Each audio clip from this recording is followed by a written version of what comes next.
GFK Ethan here with my, as I like to call, Blacksworn Chaos deck. It's a combo between Lightsworns, Blackwings, Chaos Dragons, just a whole bunch of shenanery in this deck. It sounds crazy, but it actually does work, and it works pretty well. A lot of fun to play. I take it and play it. I've never actually played this in a tournament at my regionals, or at my locals, sorry, but it does hold its own with other meta decks that are out right now, and it's actually a lot of fun to play. So let's get into it real quick with a brief description of the cards. So we have, for starters, we have 2 copies of Judgment Dragon. Excuse me. Can be special summoned by having 4 or more different Lightsworn monsters with different names in the graveyard. So and then pay 1,000 to nuke the field except for himself. So really powerful card, and he's a 3,000 point beat stick. Real nice. 2 copies of Light's Pulsar Dragon.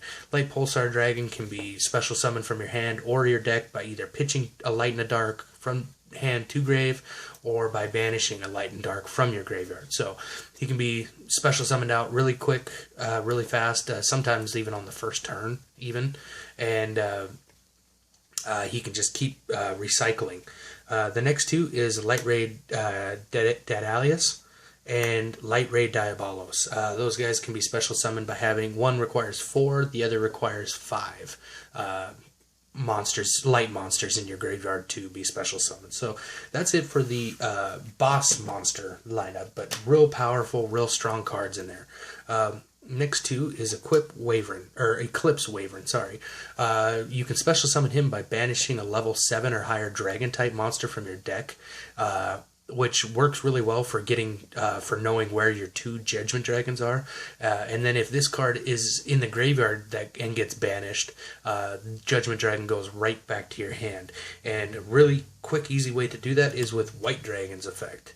He'll banish Eclipse Dragon, you get Judgment Dragon back, or you use Light Pulsar Dragon to banish him. So that works really well. Pops Judgment Dragon back to your hand really quick, really easy. Then here comes the Blackwing aspect of it, and we have Blackwing Kalima, Blizzard of the Far North, Panky, Chris, Kalut, and Gale. All those guys, can be special summoned off of each other, which works really nice. Kalmia is actually my favorite, because if this is in your graveyard, you can banish it and special summon one Synchro Blackwing monster in your graveyard. So that's really nice to get back your Blackwing Synchros. Real easy, really fun.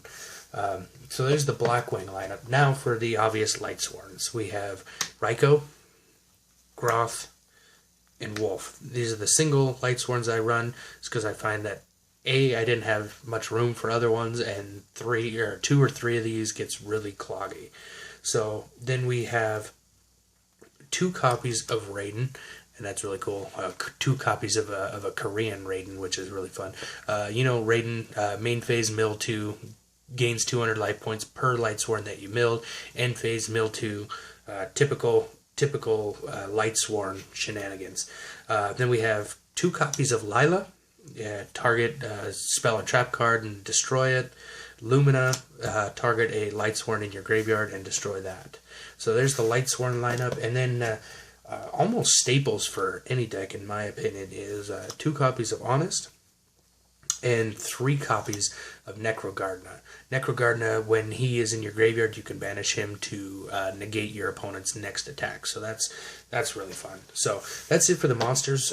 Really heavy monster lineup, but this deck mills so fast that you kind of need a lot of monsters in there. So and then we just typical Lightsworn spell and trap cards. We have 1 copy of Raigeki, 2 Solar Recharge, 2 Charge of the Light Brigade, 1 Foolish, and 1 Monster Reincarnation, just in case you mill a Judgment Dragon or something like that. And then we have 1 copy of Breakthrough and 1 copy of Call of the Haunted.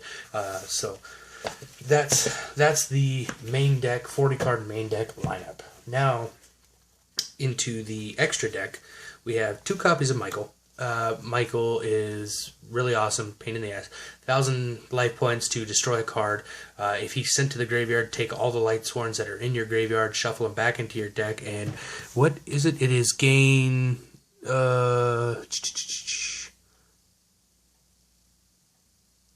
300, sorry about that. Gain 300 life points per Lightsworn monster that is back in the deck. End phase, mill 3. Pretty typical Lightsworn shenanigans there. Some Blackwing cards. We have Blackwing Dragon, Blackwing Tamer, and Blackwing Nothing the Starlight. So really fun Blackwing cards. They can target off of each other, add counters, all that. So there's your Blackwing counters, or Blackwing and Lightsworn cards. Then we run one copy of Leo. He's really easily summoned in this deck, and he's a 3,100 point beat stick, and your opponent can't activate cards until after the damage phase. So that's really nice. Pretty good staple in most decks if you can run it. Then for another plot twist, 3 copies of Dante. 3 copies of Dante, because there is a lot of rank 3s in this deck. Get Dante out, big beater. You know, he can throw things to the graveyard. Sometimes they fire to the graveyard, or if you have a light pulsar or something like that in your graveyard and you need it, you're missing a dark monster. Dante, hope that he comes out. I don't run him, or I don't use him all the time, but I have gone into him before, and it works pretty well. And then some staple rank 3s we have number 20, number 30, number 17, number 48, and 1 wind-up Zen Mains. So that's the monster card lineup and extra deck lineup. I'm not going to go into the side deck at all because that's kind of player preference and what is happening at your own locals. So that's what I got. Hope you guys enjoyed it. Please like, comment, subscribe, tell your friends, and if you want to see something special, let me know, and I will either put the deck together or find a deck to feature. Have a good one, guys.